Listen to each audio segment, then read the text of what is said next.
Alrighty then. Well, to me, buying covers and internal art for Uplift Protocol has been like the biggest fun thing besides writing it. For me personally, just finding somebody that totally fits and understands what you're doing is great. So that's the reason why I'll keep linking Old Khan whenever I do these things, because I think his art is worth every single penny. He has made me very happy. I basically sometimes draw stuff in MS Paint now. It's like, okay, I kind of want this positioning, and it's like he understands. He has the skills to where it's like he can translate my chicken scratch into like, oh, she wants this, which is it's amazing. It's amazing, guys. I think you guys will love this next upcoming internal art. It is amazing, and I just look at this stuff as a way of investing in myself.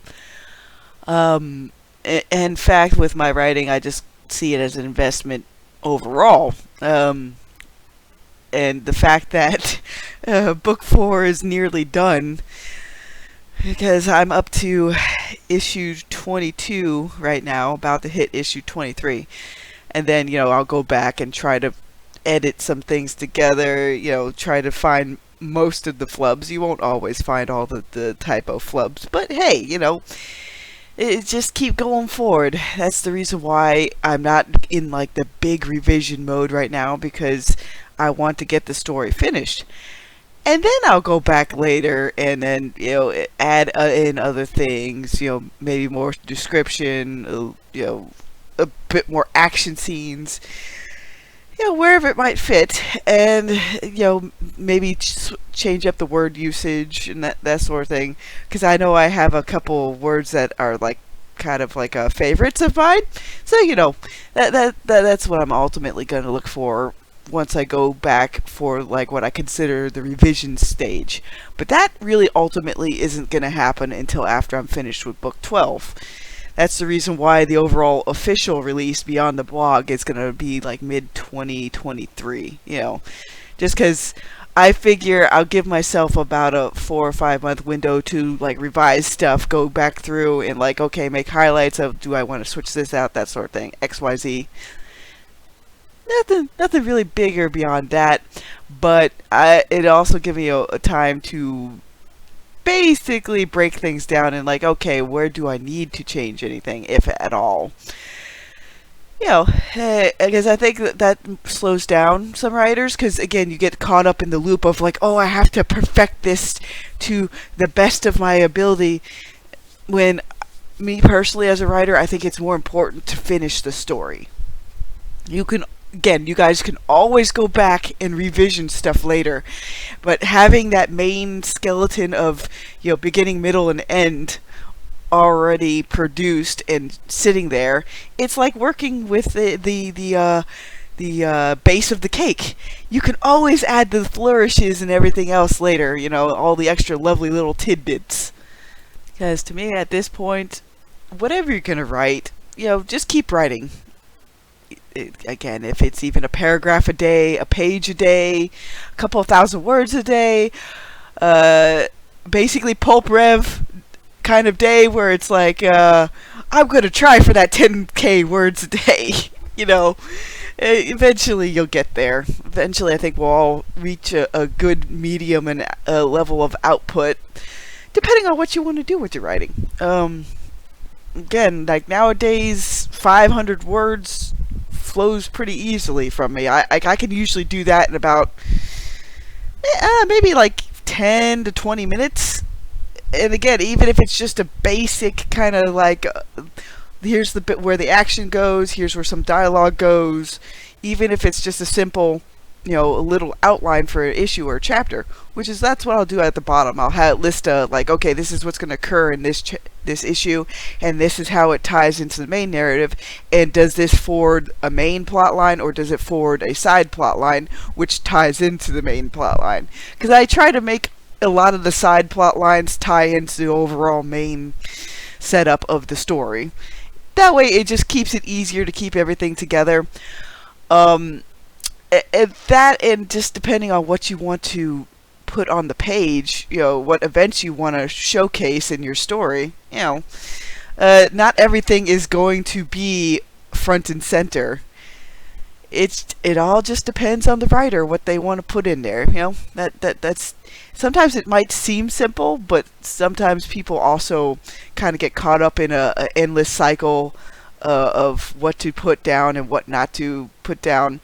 I would say, especially if you're even with a later draft, just put down everything, and then before you end up publishing the issue, or if you're going in serial format, whatever bits you didn't use, I'd say I put it in what I call kind of like my possibilities bin, because there's been some ideas where it doesn't flow with the immediate main narrative of what I'm trying to get across, so I'll put it in as like a little side thing later when it fits the narrative more.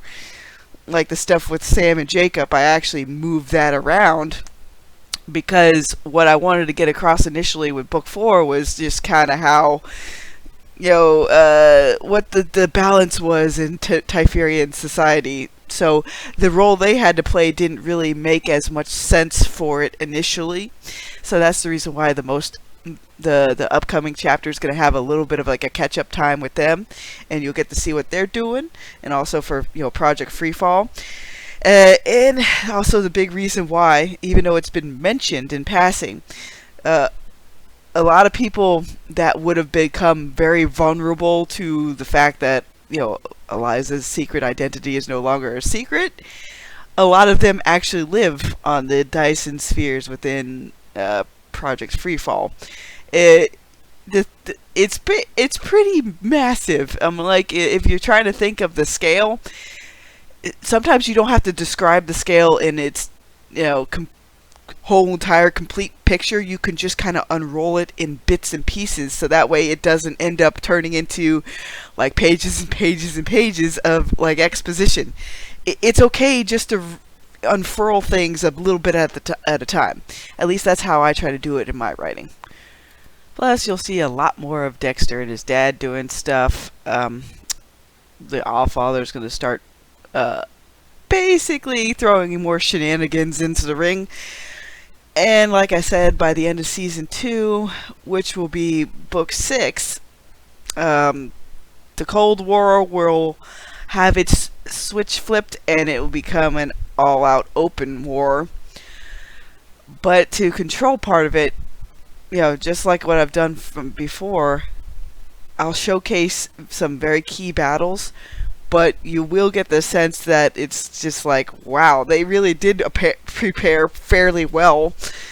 Because, again, I don't have my good guys sitting in a vacuum doing nothing, because that basically is what pissed me off in Mass Effect, where the Citadel Council didn't do a damn thing to prepare at all, even though you were giving them all these setups where it's like, hey, the Reapers are coming, am I Cassandra? The Reapers are coming. So I wanted to change that for Uplift Protocol, where both sides are proactive in different ways. The enemies are very proactive in setting each other up for a fall, because they want to be the head kahuna. The pride goeth before a fall. Well, a lot of my bad guys have a excess amount of arrogance and pride, and they are the type of people where it was that one quote from Gargoyles where if you pay a man enough, he'll walk barefoot through hell. Well, that's half of what their offensive force is. Like, they figure, like, oh, if I pay these mercenary Artok, enough money, they'll walk through everything for me.